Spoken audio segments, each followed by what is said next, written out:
the janitor in the shadows at the Eras tour. The night was beyond perfect. I still can't believe we managed to get tickets to see Taylor Swift. My friends and I had been waiting for this for months, and here we were, right in the middle of the stadium, screaming our lungs out to every song.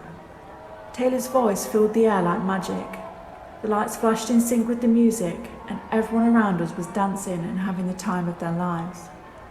But of course, right when she was about to sing my favourite song, nature called. I had to pee so bad. I didn't want to leave. I mean, who wants to miss even a second of Taylor performing live? But there was no way I could wait any longer. "I'll be right back," I shouted to my friends, but they were too caught up in the music to hear me. With a sigh, I made my way through the crowd, dodging people until I finally reached the bathrooms.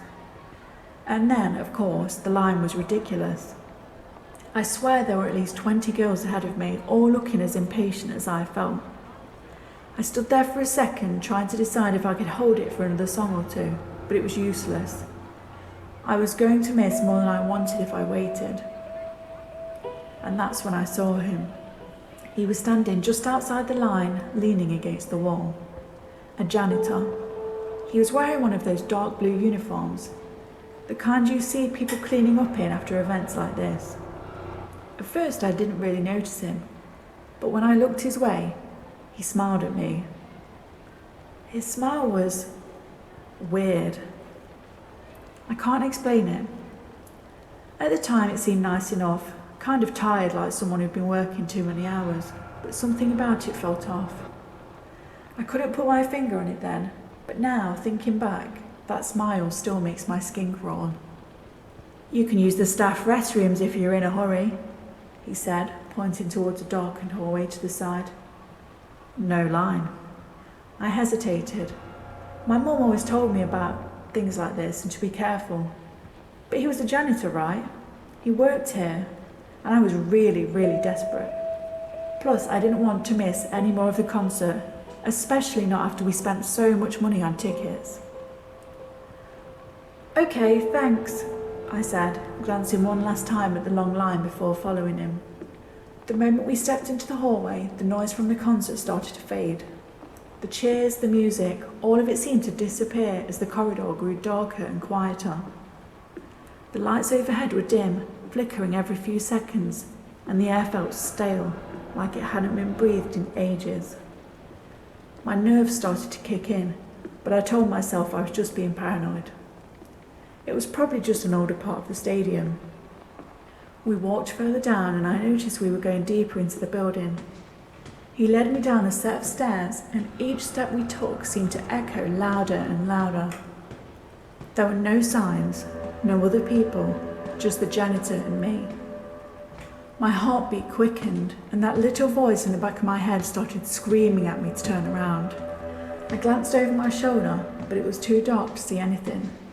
The hallway stretched out behind us like a black tunnel, and I could barely make out the faint light of the stadium far off in the distance. I swallowed, my mouth dry, and slowed my pace. I think I better go back," I said, my voice shaky. My friends are probably wondering where I am." The janitor stopped walking. For a moment he didn't say anything. He just stood there, his back still turned to me. I froze, waiting for him to speak, but when he did, his voice was completely different. The friendly tone was gone, replaced with something much darker. It was low, almost a growl. "You're not going anywhere." My stomach dropped. He turned around slowly, and the smile he'd had before was twisted into something terrifying.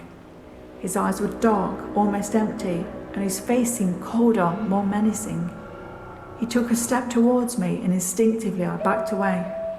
I really need to go," I stammered, trying to keep the fear out of my voice. I turned to head back up the stairs, but before I could move, he lunged. His hand shot out and grabbed my ankle hard. I screamed, the sound bouncing off the walls of the narrow hallway. He yanked me towards him, pulling me down the stairs. I lost my footing and crashed onto the steps, pain shooting through my leg. Panic set in and my mind raced and adrenaline took over.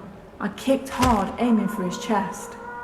My foot connected and he let out a grunt, loosening his grip, just enough for me to scramble away.